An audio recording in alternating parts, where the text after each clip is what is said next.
हमारा भारत देश, सोच के देखिए इस भारत देश की आबादी कितनी होगी। और जिस हिसाब से आबादी बढ़ती जा रही है, चाइना को तो वैसे ही हम भारतीय पीछे छोड़ चुके हैं, लेकिन अब जिस हिसाब से आबादी बढ़ रही है, कहना ही होगा आने वाले कुछ सालों में संसाधनों की कमी हो जाएगी। लेकिन सोचिए एक ऐसा देश जहां पर 3 कुत्ते और 3 इंसान, बस पूरे देश में सिर्फ इतने ही लोग रहते हैं। कौन सी है वो जगह, चलिए आपको बताते हैं। देख रहे हैं आप अजब गजब, मेरा नाम है मेघा। पूरी दुनिया में इस समय 225 देश हैं। कोई देश बहुत बड़ा तो कोई बहुत छोटा है। किसी देश में अरबों लोग रहते हैं तो कुछ में महज 1000 या फिर लाख लोग ही रहते हैं। लेकिन हम जिस देश की बात कर रहे हैं वहाँ पे 3 कुत्ते और 3 इंसान रहते हैं।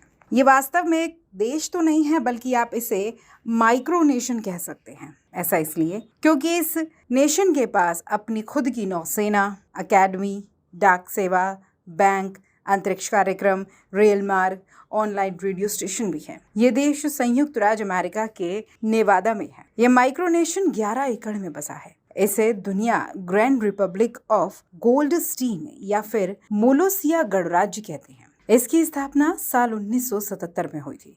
इस देश की आबादी की बात करें तो यहाँ पर मात्र 38 ही आपको लोग दिखेंगे। मौजूदा समय की बात करें तो यहाँ पर सिर्फ 3 कुत्ते और 3 इंसान हैं। मोलोसिया गणराज्य भले ही अपने आप को देश कहता हो, लेकिन इसे अभी तक संयुक्त राष्ट्र ने मान्यता नहीं दी है। इस देश के राष्ट्रपति का नाम केविन वाघ है। देश में जब आप पहुंचेंगे तो आपको राष्ट्रपति केविन वाघ के नाम के नीचे जो पूरा शीर्षक लिखा मिलेगा वो है his excellency grand admiral colonel doctor Kevin Wagh, Molosia के राष्ट्रपति और रईस, राष्ट्र के रक्षक और लोगों के संरक्षक।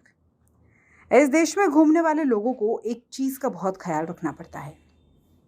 दरअसल इस देश में कैटफिश और प्याज बिल्कुल बैन है, यानी आप यहाँ पे ये दोनों चीज़ें नहीं ले जा सकते, और अगर आपने ऐसा किया तो फिर आपको जेल में डाल दिया जाएगा। हमारे भारत में तो हर चीज़ में प्याज डलता है। प्याज के बिना सब्जियां मोस्टली लोग नहीं खा पाते, लेकिन सोचिए इस देश में तो प्याज ही बैन है। आप क्या कहेंगे इस माइक्रोनेशन के बारे में? क्या आप यहाँ पर जाना चाहेंगे? अजब गजब देख रहे थे आप। नमस्कार।